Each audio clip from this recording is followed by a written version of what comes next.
ಒಬ್ಬ ಎಲ್ಲೋ ಒಂದು ಕಡೆಗೆ ಯಾವುದೋ ಆಟ ನೋಡ್ತಾ ಇದ್ದಂತೆ. ಆಟ ನೋಡುವಾಗ ಅವನು ಏನೇನೋ ಅದು ಬೀದಿ ಒಳಗೆಲ್ಲ ತೋರಿಸ್ತಾರಲ್ಲ ಆಟಗಳನ್ನು, ಯಾವ್ಯಾವುದೋ ಆಟ ನೋಡ್ತಾ ನೋಡ್ತಾ ಭಾಳ ಸಂತೋಷ ಆಯಿತು. ಒಂದು 20 ಪೈಸಾ ಕೊಟ್ಟ, ಹೊರಟ.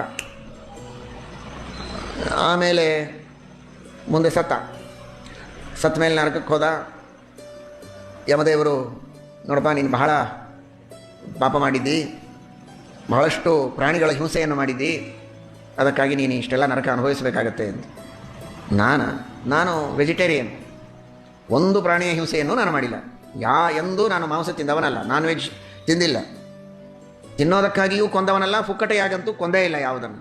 ನಾನೇನು ಪ್ರಾಣಿ ಹಿಂಸೆ ಮಾಡ್ತೇನೆ, ನನಗ್ಯಾಕೆ ಈ ನರಕ ಅಂದ. ಚಿತ್ರಗುಪ್ತ ಡೈರಿ ತಗೊಂಡು ಬಾ ಅಂದ ಯಮ. ಇವನೇನೇನು ಮಾಡಿದ್ದಾನೆ ಹೇಳು ಅಂತ. ಆಗ ಅವನು ಹೇಳ್ತಾ ಇದ್ದಾನೆ ಡೈರಿ ತೆಗೆದು, ಇಂಥ ದಿವಸ ಇಷ್ಟೊತ್ತಿಗೆ ಇಂಥ ಒಬ್ಬ ಆಟಗಾರನಿಗೆ ಇವನು 20 ಪೈಸಾ ಕೊಟ್ಟ. ಹೌದೋ ಇಲ್ವೋ? ಹೌದು, ಕೊಟ್ಟಿದ್ದು ನಿಜ. ನೆಕ್ಸ್ಟ್ ಆ 20 ಪೈಸಾ ತೆಗೆದುಕೊಂಡು ಹೋಗಿ ಅವನೊಂದು ಕಬ್ಬಣದ ಮಳಿ ತೊಗೊಂಡು ಬಂದ. ಅದು ನನಗೆ ಗೊತ್ತಿಲ್ಲ, ನಿನಗೆ ಗೊತ್ತಿರಲಿಕ್ಕಿಲ್ಲ, ಅವನು ತಂದದ್ದು ನಿಜ. ಅದೇ ಮಳೆಯನ್ನು ತೆಗೆದುಕೊಂಡು ಅವನು ತನ್ನ ಜಾಲಕ್ಕೆ ಹಾಕಿಕೊಂಡು ಸಾವಿರ ಲಕ್ಷ ಮೀನುಗಳನ್ನು ಕೊಂದಿದ್ದಾನೆ. ಹೀಗಾಗಿ ಆ ಎಲ್ಲ ಮೀನುಗಳನ್ನು ಕೊಂದ ಪಾಪ ನಿನ್ನ ಅಕೌಂಟಿಗೆ ಬಂದಿದೆ.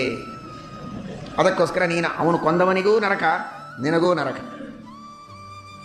ಓಹೋ, ಹಾಗಾದರೆ ನಾನು ನೇರವಾಗಿ ಕೊಲ್ಲದೇ ಇದ್ದರೂ ಅದಕ್ಕೆ ಸಹಾಯ ಮಾಡಿದಂತೆ ಆಯಿತು ಅನ್ನೋದಕ್ಕಾಗಿ ನನಗೆ ಪಾಪವೇ? ಹೌದು. ಇದರ ತಾತ್ಪರ್ಯ ಇಷ್ಟೇ, ಕಥೆಯ ತಾತ್ಪರ್ಯ. ಇವನು 20 ಪೈಸಾ ಕೊಡೋದು ತಪ್ಪಲ್ಲ, ಯಾರಿಗೆ ಕೊಡ್ತಾ ಇದ್ದೇನೆ ಅನ್ನೋದನ್ನು ನೋಡಬೇಕು. ಅವನು ಯಾವುದಕ್ಕೆ ಉಪಯೋಗಿಸ್ತಾನೆ ಅನ್ನೋದು ಗೊತ್ತಿಲ್ಲದೆ ಇದ್ದರೆ ಅಂಥವರಿಗೆ ಕೊಡೋದು ಸರಿಯಲ್ಲ.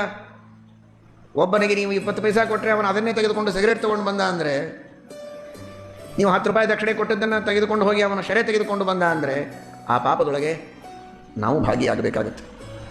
ಅದಕ್ಕೋಸ್ಕರವಾಗಿ ಯೋಗ್ಯರಿಗೆ ದಾನ ಮಾಡಬೇಕು ಅಂದರೆ ಸದ್ವಿನಿಯೋಗ ಮಾಡ್ತಾರೆ ಅನ್ನೋ ವಿಶ್ವಾಸ ಇರಬೇಕು, ಅಂಥವರಿಗೆ ದಾನ ಮಾಡಬೇಕು.